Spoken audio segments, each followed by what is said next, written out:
In figure 5.5, we see panel A, which is this panel right here, this whole panel right there.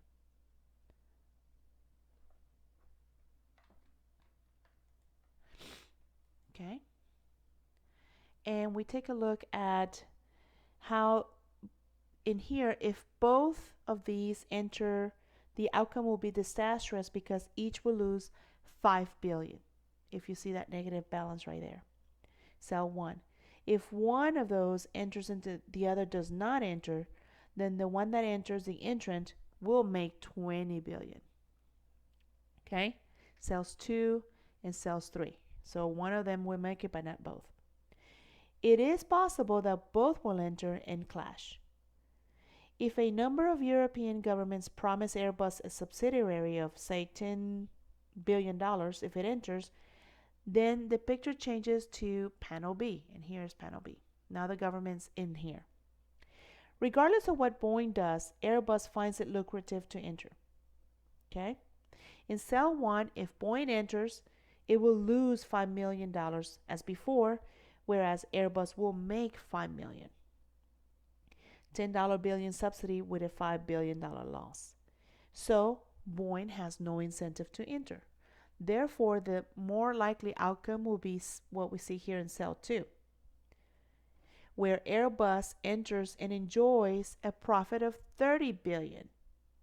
Therefore, the subsidy has given Airbus a strategic advantage, and the policy to assist Airbus right now is known as the strategic trade policy. This has been the case as the 550-seat A380 has recently entered service, so it's happening right now. Strategic trade theories do not advocate a mercantilist policy to promote all industries. They only propose to help a few strategically important industries, such as the solar panel industry. However, this theory has been criticized on two accounts. Ideologically, many scholars and policymakers are uncomfortable. What if governments are not sophisticated and objective enough to do this job? Practically, a lot of industries claim that they are strategically important. For example, after 9/11, American farmers successfully argued that agriculture is a strategic industry because it consists of guarding food supply against terrorists. And they extracted more subsidies, more help from the government. Since the 08-09 crisis, practically every self-respecting industry in every country that has dished out a stimulus package can expect some handouts from the government. Overall, where to hold the line between strategic and non-strategic industry is really tricky.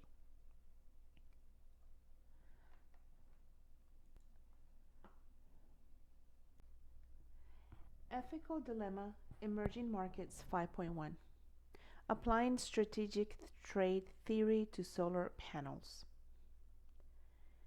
According to strategic trade theory, strategic intervention by governments in certain industries can enhance their odds for international success. The rapidly growing solar panel industry has become the newest testing ground for this theory. Transforming sunlight into electricity with no need to burn fossil fuel and pollute the air, solar panels not only are green, but can also support a lot of jobs, exports, and taxes. Many governments dish out subsidies to both solar panel producers and end users to encourage more demand. European governments have been very aggressive.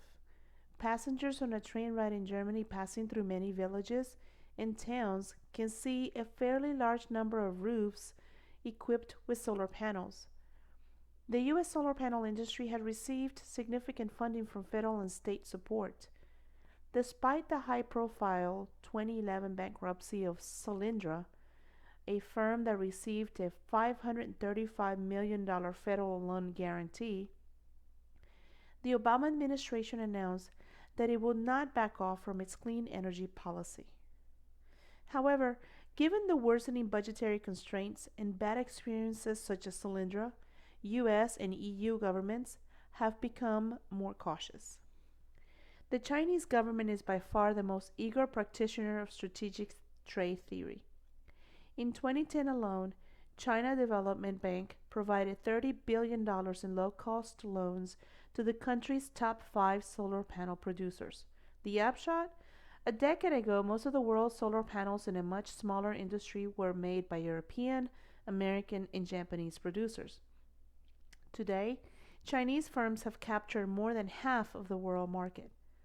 Among the world's top 5 producers, 3 are Chinese: Suntech, Yingli, and Trina. They are respectively the top 4th and 5th measured by megawatt shipments. While U.S. firm First Solar is the world's second largest producer, the total U.S. share in the manufacturing is just 5%. The price of the silicon-based solar panel fell from $1.80 per watt in 2011 to 90 cents in 2012. In the process, a number of firms, such as Solyndra, have been elbowed out of business. Unable to compete with Chinese firms on cost or financing, some US and EU firms have sued their Chinese rivals for dumping and for receiving improper, or whatever word you want to pick, unfair, predatory subsidies. In addition to pointing out the subsidies dished out by the US and EU governments, Chinese firms noted that cheap imports can generate a lot of local jobs because fitting panels to buildings will always be a local business. At $6.50 per watt for residential installation, Western importers that buy cells from China and install them can make a good living with a great deal of profit. Wider installation of solar panels can obviously reduce carbon emissions. Stuck in this ethical and economic dilemma, the U.S. government imposed a 4.73% import tariff on solar panel imports from China in March of 2012. As far as tariffs are concerned, this amount was largely symbolic, according to an expert. In comparison, Chinese tire makers suffered a 35% U.S. import tariff in 2009. As a result, shares of the listed Chinese solar panel makers shot up. Some of them are listed in New York, so their American shareholders also loved it. In the long run, this exchange of trade blows will lead Chinese firms, first, to start setting up plans to produce in the U.S., and second, to sell more domestically from a merely 5% in 2010 to 30% in 2012. National competitive advantage of industries. The most recent theory is known as the theory of national competitive advantage of industries.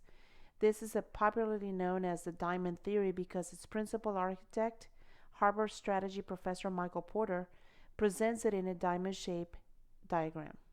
And we'll take a look at that in just a minute on figure 5.6.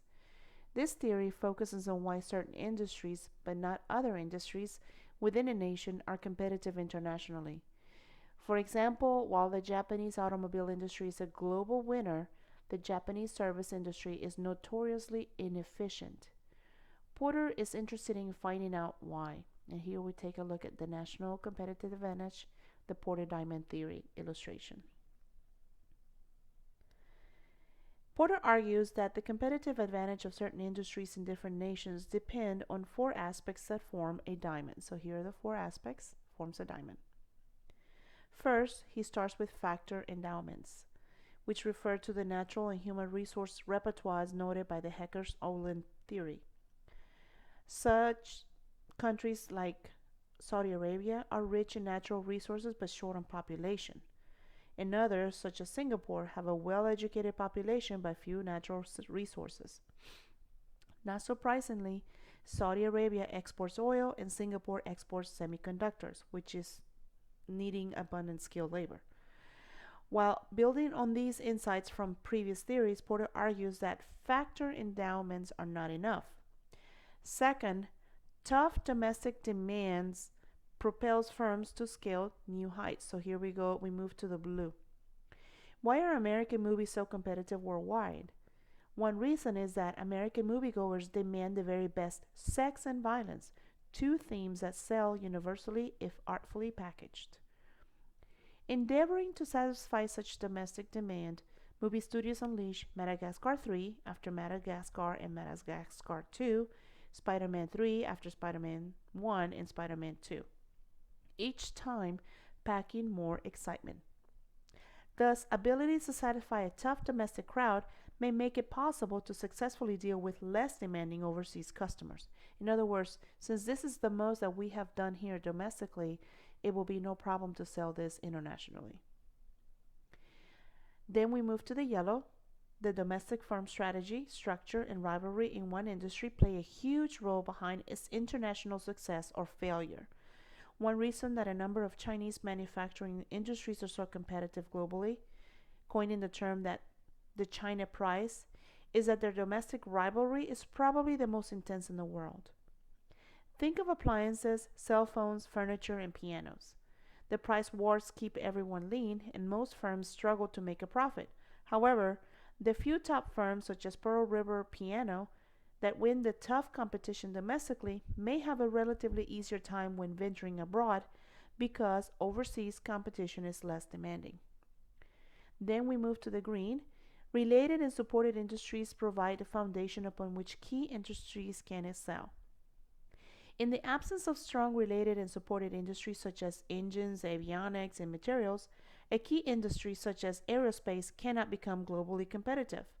Each of these related and supported industries require years and often decades of hard work.